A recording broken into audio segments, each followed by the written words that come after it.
Here with Kendal Brigham to preview the 2024-25 Concordia women's basketball season as we record this a little over 2 weeks from the first official game of the new season. I know you said that, when we talked about why you chose Concordia, it was something about the tight-knit community reminded you of your hometown. Is that part of the reason why you're still here? I mean, what was it that ultimately convinced you to take advantage of this COVID exemption? I was kind of on the fence, and I really wasn't sure what I was going to do. But definitely, there were so many people, whether it was like teammates or teammates' parents or people who just come to our games, be like, please take your 5th year, and or they're just supporting me of like, whatever you do, we're going to support you or whatever. So it was big that I did have that relationship with so many people, and it did make me want to come back. So that was really cool. What was it like showing up for like summer workouts and then preseason, and the people that you came in with as a freshman are no longer here? Yeah, it's a little weird, but I do miss them. I see a few of them a lot, yeah. But it is nice. Like, I live with Abby Heemstra, who's a senior now, and I honestly kind of forget that she didn't come in with me, so that's been nice. And then it was awesome when I did announce I was coming back. The support that I got from everyone was very cool, and it just made me feel so loved. So does it feel like maybe the role that you have is just a continuation of what it was last season? I mean, how has that evolved? Yeah, I mean, it's definitely a little different. I think last year we had 4 or 5 seniors that were still playing, so there's definitely, there's only 3 upperclassmen or seniors now, so the roles changed a little bit, just less of us. And I am the oldest one now, so I feel like I kind of get more on my plate a little bit, but it's been a good change, and I've really liked it. So I think a lot of people comment on how fast you can dribble with a basketball. What did it take to develop that skill? Because some people are fast, but they can't necessarily run and dribble at the same time. At a very young age, I was put on the court, and I was told to get the ball down the court as people were pressing me. So I think it was just kind of like a thing I picked up of like, okay, it's like either get the ball stolen from you or get down the court. And it's just kind of transitioned into my college years, I guess. But it's kind of funny. I've had so many people tell me, like, I'd love to time you without a basketball and then with a basketball because I think you're faster with the ball. And I would probably tend to agree, so.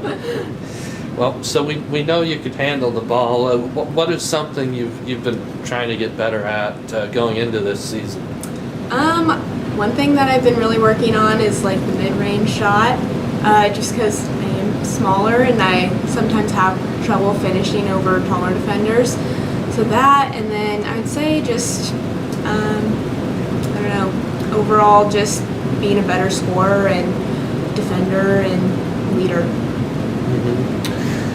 Well, I think looking at last year, there's some fun moments, some really good battles with Dort too, a team that ended up winning the national title. But maybe what does some of the things that were done last year kind of show about the way things progressed during your time here and how this team can play at an elite level? Yeah, I think just through the years, especially sophomore to junior to senior year, it was kind of like getting over the hump of, oh, can we beat this team, or can we just finish those close games? And I think we just kind of progressed through that, and we were better at finishing those games and getting those wins. And I think just building off of that, like, there's a lot of unfinished business, and we just want to do our best this year and keep that going. Well, you play in the backcourt alongside Abby Kreeser, who is one of those 4th-year seniors along with Abby Heemstra. What's it like playing alongside her? I know both of you like to get out and play fast. Yeah, that's been super fun. She's definitely one of those people where I get the ball and I'm looking up the court and I'm like, oh my gosh, she's already like down there. So it's really fun, and she definitely brings the pace up, and then defensively she's amazing. I don't know if I've ever had a better defender on my team than her, so that's been really fun. Well, we know every team is different, every year is different. There's no Tasha, Sadie, or Toomey on this team, but what do you see as kind of an identity that you're forming right now with this group? Yeah, I think it's obviously really hard to lose those people just because they are great basketball players and they're great people and leaders as well. But Coach does a really good job at recruiting and developing everyone, so I think it's going to look a little different just with who we have this year. But I think the same identity of like we're a team who plays together and we're a team who loves transition and plays really hard and presses, so.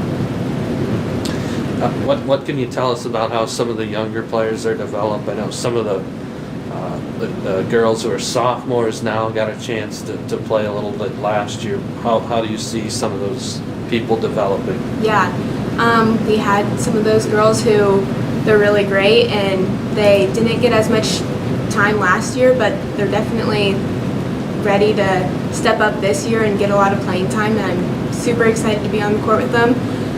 Especially people like JJ and Ray, just huge strides. They're going to be great this year. Well, now you're a grad student. You said you have an internship you're in right now. I'm sure life feels a little bit different playing basketball as a grad student. How have you kind of learned to manage this new type of schedule? Yeah, it's been weird. I feel like I work more than I, do school. It's just a different year, I guess, but it's been nice, and I think it'll be really good for me to transition into next year when it's like all work and no basketball. But it's different. I feel like I only am on campus when I'm here at Walls, and I think something that's really helped me though is just basketball and just trying to stay close and build those relationships. And I feel like I'm in Coach's office more than ever now just because I'm like, oh, I need to get to campus or stuff like that. So yeah. I wanted to mention the women's basketball account had a social media post about like all the players and some of your hobbies and interests. One of yours is scrapbooking. What are you scrapbooking? Is it basketball stuff? It's just all over the place. I feel like I'm really bad at staying on top of it, but I'll just print pictures out from the year, making random cutouts or whatever, and the pages have no correlation to each other whatsoever, but it's fun. And then I think it's going to be really fun to look back when I'm not in college anymore and just get a look at all the pictures of my college friends and basketball and just all the memories I had. So. A couple other quick non-basketball things. I know that the team went axe throwing. How good are you at axe throwing? I am not good, and I hated it. I was very skeptical going into it. I was like, this sounds, me being like the mom of the group, being way older, and I'm like, this sounds like a terrible idea to give axes to people and have them throw, and there's so many people in an area. So yeah, I was skeptical going into it, and I think that led me to be terrible at it, but we did have some girls who were pretty good at it. So. And finally, since it's close to Halloween, what's the best Halloween costume you've ever had? I have pictures of when I was really little. As a baby, my mom put me in a 3 peas in a pod costume. Okay. So my face was one of the little peas. So I think that was probably the best. All right, last thing, can I get a SCO Dogs? SCO Dogs!